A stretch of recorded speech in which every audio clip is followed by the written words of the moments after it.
Hello बच्चों, मैं एक बार फिर आपके सामने उपस्थित हूँ। कक्षा 10 का महत्वपूर्ण जो टॉपिक है जीवनी, ठीक है, गद्य की जीवनी और पद्य की जीवनी। तो मैं पद्य की जीवनी आपको बाद में पढ़ाऊँगा। तो चलिए स्टार्ट करते हैं गद्य की जीवनी में। जयशंकर प्रसाद, ये बहुत ही महत्वपूर्ण पाठ है। इससे पहले मैंने आपको मित्रता आचार्य रामचंद्र शुक्ल के बारे में बताया है। अगर आप वो वीडियो नहीं देखे हैं तो जाकर वहाँ देख लें। तो चलिए चलते हैं देर न करते हुए। जयशंकर प्रसाद का जन्म 1889 ईस्वी में सुंघनी साहू परिवार में हुआ था। ठीक है, 1889 ईस्वी में सुंघनी साहू परिवार में इनका जन्म हुआ था। इनके पिता का नाम देवी प्रसाद था। जयशंकर प्रसाद के पिता क्या नाम था? देवी प्रसाद। ठीक है, बचपन में ही इनके माता पिता का देहांत हो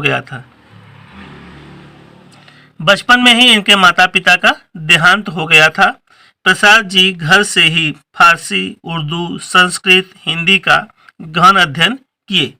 इनका पूरा जीवन कष्टमय बीता। ये पूरी जिंदगी संघर्ष करते रहे। अंतिम समय में इनको क्षय रोग हो गया। ठीक है, इनको क्षय रोग हो गया और इसी के कारण इनकी मृत्यु सन 1937 ईस्वी में हो गई। आपको ये भी ध्यान रखना है, ये जयशंकर प्रसाद जो है छायावादी युग के ये कवि हैं। ठीक है ना, तो ध्यान रखिएगा। छायावाद के किसी एक कवि का नाम लिखिए। तो इसमें कौन कौन से आते हैं? महादेवी वर्मा भी आती हैं और ये ममता के जयशंकर प्रसाद भी आते हैं। तो आप ये ध्यान रखिएगा। इनका जन्म 1889 में सुंघनी साहू परिवार में हुआ था। इनके पिता का जो नाम था देवी प्रसाद था। ठीक है, इनके माता पिता बचपन में ही चल बसे थे। ये स्वाध्याय से ही मतलब घर पर ही उर्दू, संस्कृत, हिंदी का गहन अध्ययन किए। इनका पूरा जीवन कष्टमय बीता। ये पूरी जिंदगी संघर्ष करते रहे। अंतिम समय में इनको क्षय रोग हो गया और इसी के कारण इनकी मृत्यु 1937 में हो गई। ठीक है, तो चलिए देखते हैं कृतियां आप जब भी लिखें एक ही लिखिएगा, ध्यान रखना है आपको। तो कृतियां में चाहे उपन्यास का लिख दिए चाहे नाटक का लिखिए। तो इनकी जो कृतियां निम्नलिखित है, तो उपन्यास में आ जाइए इरावती, तितली, ठीक है, और नाटक में चंद्रगुप्त, स्कंदगुप्त, अजातशत्रु, ये दो इनकी कृतियां हैं। मैं दो इसलिए आपके लिए लिखा हूँ जानकारी के लिए, लेकिन आप परीक्षा में किसी एक कृति का ही नाम लिखिएगा। ठीक है, लेकिन उस लिखने से पहले उसका विधा जरूर डाल दीजिएगा। तो यह संक्षिप्त रूप से जीवनी परिचय रहा जो आपके लिए बहुत ही महत्वपूर्ण है।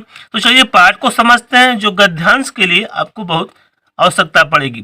तो इसका जो पाठ है, तो देखिए ममता का सारांश।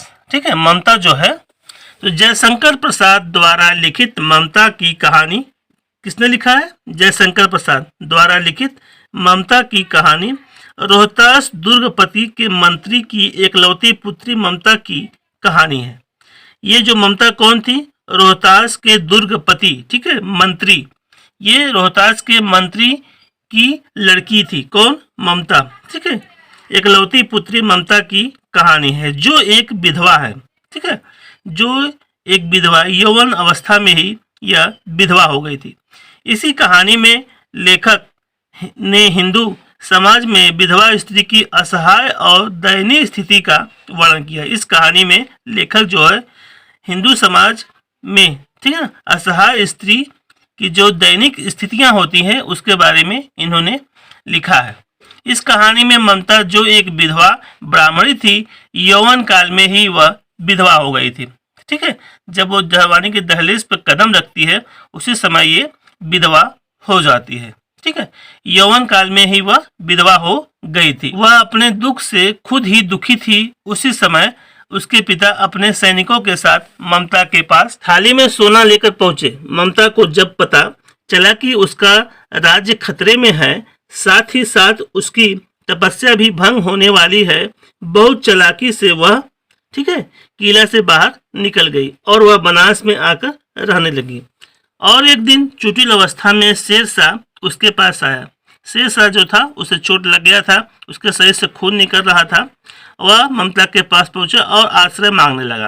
पहले तो उसकी स्थिति को देखकर आश्रय देने से वह मना कर दी, लेकिन जब वो उसे पता चला कि इन्हीं के द्वारा उसके पिता की जान चली गई है, किंतु अतिथि हमारा भगवान होता है, इसलिए उसकी प्राण बचाती है। ठीक, अगर मेरे चैनल पर पहली बार आए हैं तो चैनल को सब्सक्राइब कर लें और बेल आइकन बटन को दबाकर ऑल पर सेलेक्ट कर लें ताकि मेरे वीडियो का आने वाला नोटिफिकेशन आपको सबसे पहले मिल सके।